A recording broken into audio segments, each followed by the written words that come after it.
Selamat malam Bapak, Ibu, dan Saudara yang dikasihi oleh Tuhan Yesus Kristus.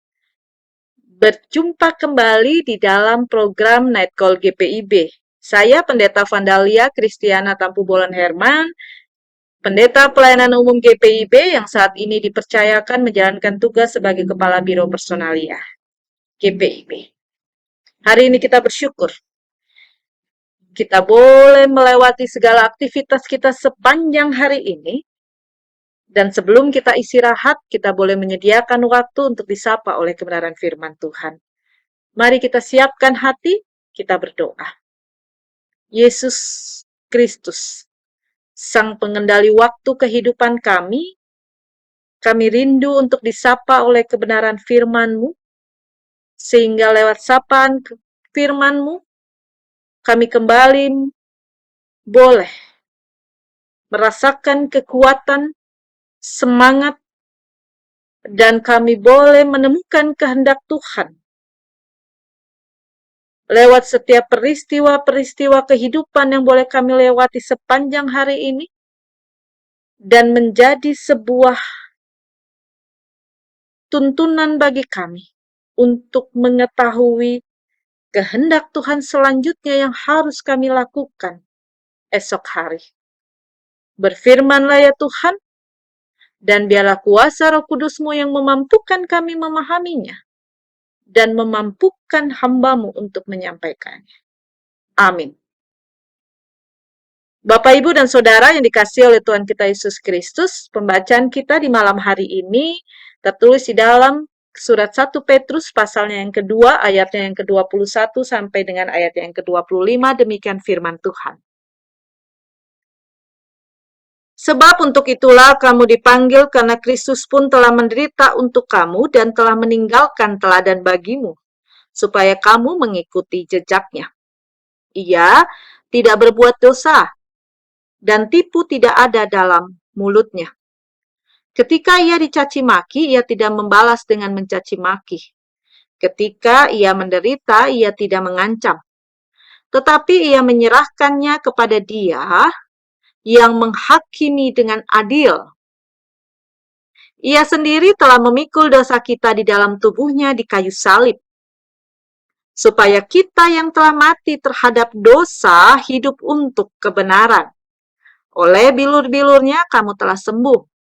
Sebab dahulu kamu sesat seperti domba, tetapi sekarang kamu telah kembali kepada Gembala dan pemelihara jiwamu. Sedemikian jauh pembacaan firman Tuhan, diberkati kita yang senantiasa setia melakukannya. Bapak, Ibu, dan Saudara yang dikasihi oleh Tuhan kita Yesus Kristus, salah satu teolog Kristen bernama Johannes Calvin berkata, Anda harus tunduk kepada penderitaan tertinggi dalam rangka untuk menemukan penyelesaian sukacita. Pernyataan Johannes Calvin ini berangkat dari sebuah realita bahwa setiap manusia seringkali mempunyai kecenderungan melihat penderitaan sebagai sebuah tekanan. Penderitaan sebagai sebuah hal yang sulit untuk membuat dirinya merasakan sukacita. Bahkan tidak jarang, dalam realitanya banyak orang yang akhirnya rela untuk berkata tidak jujur untuk menyelamatkan dirinya agar tidak menderita. Namun, kalau kita perhatikan lewat pernyataannya ini, Johannes Calvin mau mengajak kita masuk dalam sebuah kesadaran bahwa sesungguhnya kita dapat menemukan sukacita di tengah penderitaan jika kita sungguh mau masuk di dalam penderitaan dan mau menjalani penderitaan itu dengan tekun. Menjadi perenungan bagi kita di malam hari ini. Sebagai orang percaya, bagaimana cara kita menyikapi penderitaan dalam hidup kita? Ketika penderitaan hadir, apakah kita lari? Apakah kita menghindar? Apakah kita berusaha mencari aman? Kita tidak mau menerima risiko? Atau kita sudah menjadi pribadi yang mau masuk, menghadapi, dan menjalankan penderitaan? Bapak, Ibu, dan Saudara yang dikasihi oleh Tuhan kita Yesus Kristus, bicara tentang penderitaan dan menghadapi penderitaan. Hari ini kita bersyukur diizinkan Allah membaca kitab surat 1 Petrus pasalnya yang kedua. Kalau kita membaca surat Petrus,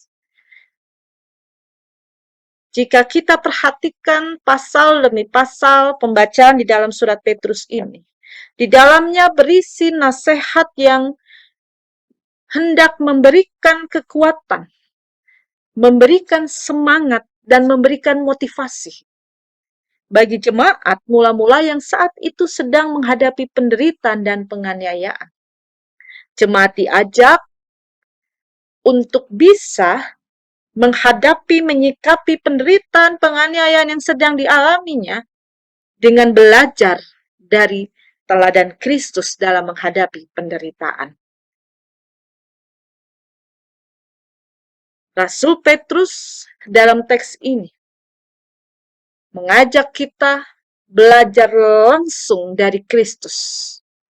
Bagaimana Kristus bisa menghadapi penderitaan yang ada di dalam kehidupan kita. Bahkan Rasul Petrus mau mengajak kita menyadari dan melihat bahwa penderitaan Kristus harus dilihat sebagai sebuah penetapan Allah agar karya keselamatan Allah dapat tergenapi. Karya keselamatan Yesus yang telah kita terima merupakan hasil dari ketekunan Kristus dalam menjalankan proses penderitaan demi penderitaan yang dipercayakan Allah dalam kehidupannya. Bahkan dari teladan Kristus, Rasul Petrus mau mengajak kita untuk tidak fokus melihat penderitaan yang dialami, melainkan mengajak kita fokuslah pada kemenangan Yesus dalam menghadapi penderitaan. Belajarlah dari cara Yesus bisa mengalami kemenangan dalam menghadapi penderitaan. Bapak, Ibu, dan Saudara yang dikasihi oleh Tuhan kita Yesus Kristus, melalui 1 Petrus 2, ayat yang ke-21 sampai dengan 25, Rasul Petrus mengingatkan jemaat untuk berani masuk di dalam penderitaan di tengah berbagai penganiayaan yang sedang dihadapi. Bahkan ia mengajak orang percaya untuk melihat dan menjadikan penderitaan sebagai bagian dari panggilan pelayanan kehidupan orang percaya. Sebagaimana Yesus dalam Lukas 9 ayat 23 mengatakan salah satu syarat mengikut Yesus adalah memikul salib, maka penderitaan haruslah menjadi bagian yang tidak pernah terpisahkan dalam kehidupan orang percaya. Sebagaimana ditegaskan oleh Rasul Petrus dalam ayatnya yang ke-21 dalam pembacaan kita di malam hari ini. Sebab untuk itulah kamu dipanggil, karena Kristus pun telah menderita untuk kamu, dan telah meninggalkan teladan bagimu, supaya kamu mengikuti jejaknya. Bapak, Ibu, dan Saudara yang dikasihi oleh Tuhan Yesus Kristus, apa teladan Yesus yang harus kita ikuti? Yang pertama, kalau kita melihat pada ayat 22 saat dikatakan, ia tidak berbuat dosa, dan tipu tidak ada dalam mulutnya. Teladan dari Kristus. Yang pertama, Yesus tetap tekun menjalankan penderitaan dengan benar meskipun menderita bukan karena kesalahannya. Kristus tidak melakukan dosa, tetapi ia harus menanggung penderitaan. Ia tetap tekun dalam penderitaan, bahkan ia menghadapi penderitaan dengan cara benar. Sebagai manusia, ketika kita menghadapi penderitaan, mampukah dan maukah kita menderita karena kesalahan orang lain? Kalau ditanya dalam sisi kehidupan kita sebagai manusia, pasti kita akan menjawab, tidak mau. Orang lain yang bersalah, kenapa kita yang harus menanggung? Bahkan, kecenderungan yang terjadi, seringkali akhirnya, banyak orang ketika dia harus diperhadapkan dengan penderitaan, mudah sekali ia melakukan hal-hal, cara apapun untuk membuat dia menghindar dari penderitaan. Mudah bagi seseorang untuk berbohong demi menghindari penderitaan.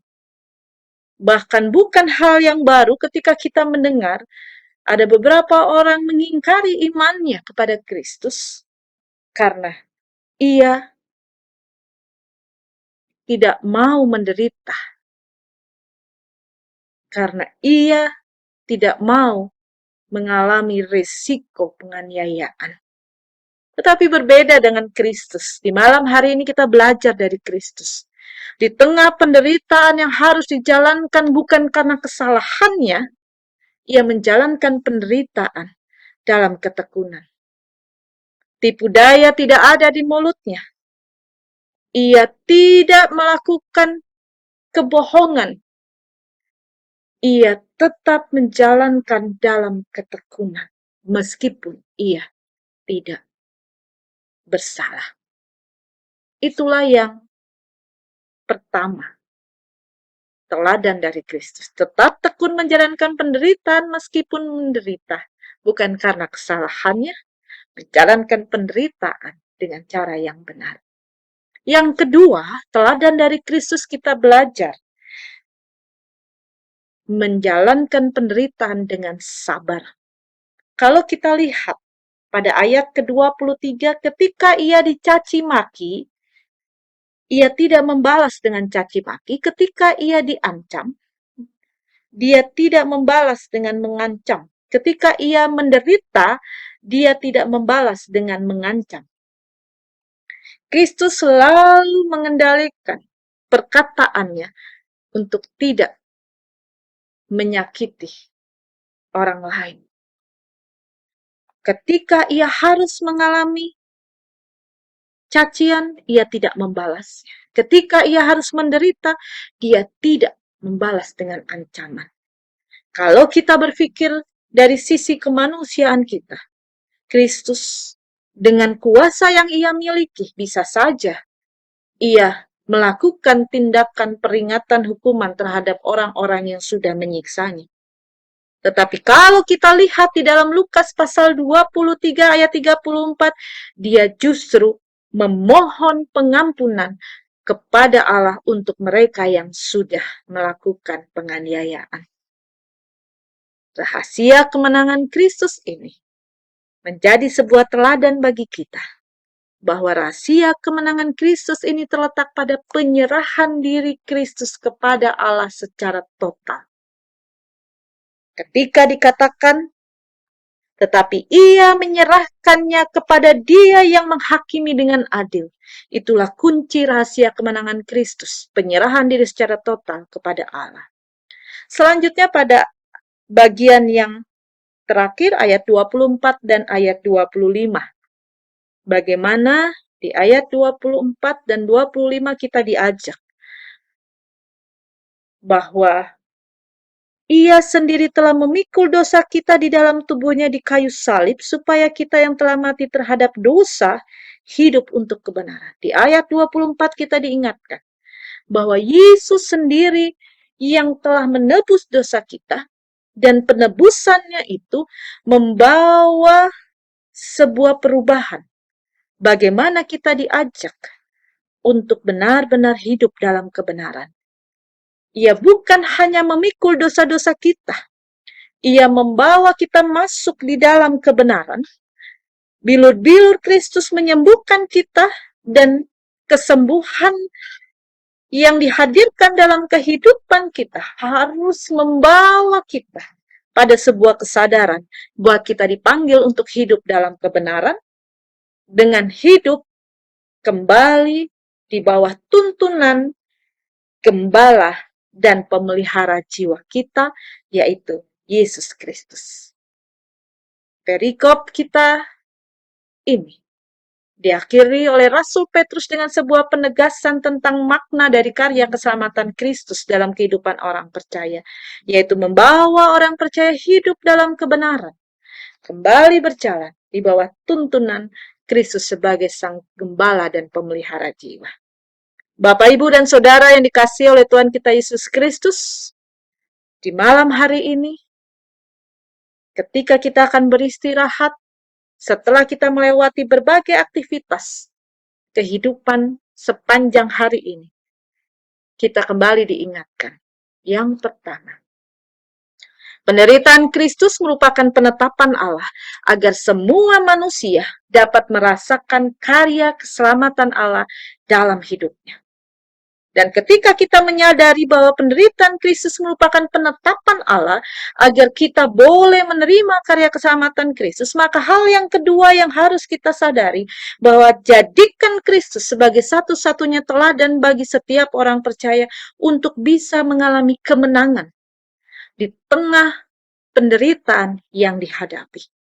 Karena itu hal yang ketiga, kita kembali juga diingatkan bahwa karya keselamatan Kristus dalam hidup orang percaya harus senantiasa membawa semua orang percaya hidup dalam kebenaran dan siap menjadi agen pembaharuan yang senantiasa membawa setiap orang di sekitar kita mengalami perjumpaan dengan Kristus.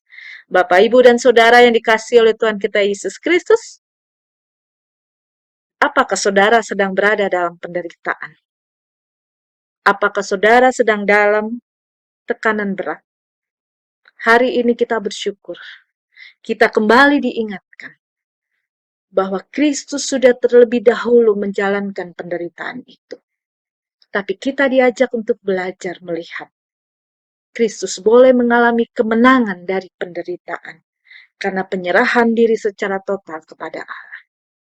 Karena itu, ketika kita diingatkan bahwa karya keselamatan Kristus yang hadir dalam hidup kita juga mengandung makna panggilan bagi kehidupan kita untuk masuk menjalankan penderitaan itu dalam ketekunan hari ini, kita dipanggil untuk dapat menjalankan penderitaan dengan belajar dari teladan Kristus. Teruslah memandang kepada Kristus agar di tengah penderitaan sekalipun kita bisa tetap hidup dalam kebenaran.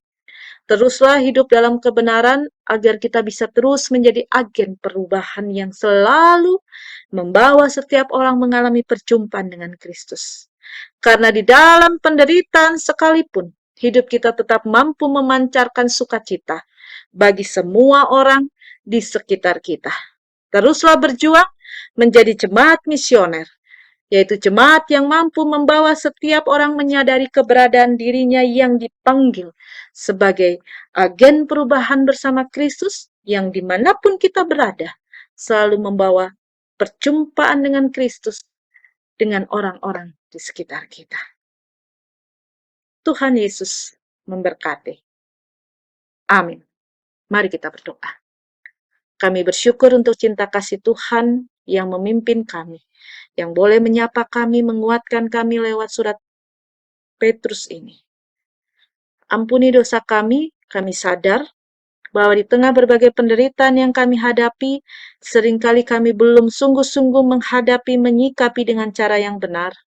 Kami terlalu fokus dengan penderitaan kami, dan kami lupa ada Kristus yang sudah terlebih dahulu menderita dan mengalami kemenangan di tengah penderitaan yang dipercayakan dan dijalankannya. Urapi kami dengan kuasa Roh Kudus-Mu ya Bapa, agar di tengah penderitaan dan penganiayaan akan iman percaya kami kepadamu, kami tetap mampu untuk menjadi orang yang mengalami sukacita, membawa kasih Kristus kepada semua orang. Kami boleh hadir menjadi pribadi-pribadi yang terus dan terus meneruskan damai sejahtera Kristus kepada semua orang dalam situasi dan kondisi apapun. Di malam hari ini Tuhan mampukan kami untuk benar-benar hadir menjadi jemaat misioner yang senantiasa selalu berjuang, membawa orang-orang di sekitar kami mengalami perjumpaan dengan Kristus sehingga mereka boleh mengalami kesadaran untuk juga meneruskan kasih Kristus kepada semua orang. Allah Bapa yang bertata dalam kerajaan surga, kami bersyukur untuk panggilan pengutusan yang setia Engkau percayakan kepada kami. Di malam hari ini kami berdoa bagi kehidupan bangsa negara kami, Engkau berkati para pemimpin kami. Di tengah berbagai gumul juang yang ada agar mereka boleh menjadi pemimpin yang takut akan Tuhan dan mampu menghadirkan damai sejahtera Allah. Kami berdoa juga bagi para pemimpin-pemimpin gerejamu. Engkau memberkati mereka, baik mereka dalam jajaran PGI, GPI, fungsionaris Majelis Sinode, GPIB. Dimanapun para pemimpin gerejamu boleh berada, mereka boleh hadir menjadi pembawa cinta kasih Kristus yang senantiasa boleh memulihkan, membawa damai sejahtera Kristus di tengah masyarakat di mana gerejamu boleh hadir. Allah Bapa yang bertata dalam kerajaan surga, kami berdoa juga bagi kehidupan masyarakat bangsa negara ini. Engkau berkati kami selaku warga negara, boleh menjadi pribadi-pribadi yang mendukung program-program pemerintah, boleh berjalan bersama bergandengan tangan mewujudkan damai sejahtera Allah, sehingga di tengah berbagai kondisi, di tengah berbagai situasi bangsa dan negara ini, kami boleh bersatu untuk memberikan yang terbaik bagi kemuliaan nama Tuhan. Kami berdoa bagi para korban bencana alam dimanapun berada. Tuhan jaga, Tuhan pulihkan mereka lewat setiap orang yang Kau utus hadir dalam kehidupan mereka. Di malam hari ini terima kasih Tuhan. Ketika kami akan beristirahat, biarlah cinta dan pertolongan Tuhan senantiasa menopang kami, menjaga istirahat kami malam hari ini, sehingga esok pagi kami boleh bangun dalam keadaan yang baik, dan kami semakin mengerti kehendak Tuhan yang harus kami jalankan, dimanapun Tuhan mengutus kami berada. Terima kasih Tuhan Yesus yang Maha Baik dalam kerinduan kami. Ketika kami akan beristirahat, biarlah berkat dan pertolongan Tuhan yang menjaga dan memelihara kami. Kasih karunia dari Allah Bapa, damai sejahtera dari Yesus Kristus, serta persekutuan dengan Roh Kudus, menyertai kita semua dari saat ini sampai selama-lamanya. Amin. Selamat malam Bapak, Ibu, dan Saudara. Selamat beristirahat, dan biarlah kita terus bersama-sama berjuang untuk selalu memandang kepada Kristus di tengah berbagai penderitaan yang harus kita jalankan. Tuhan Yesus memberkati.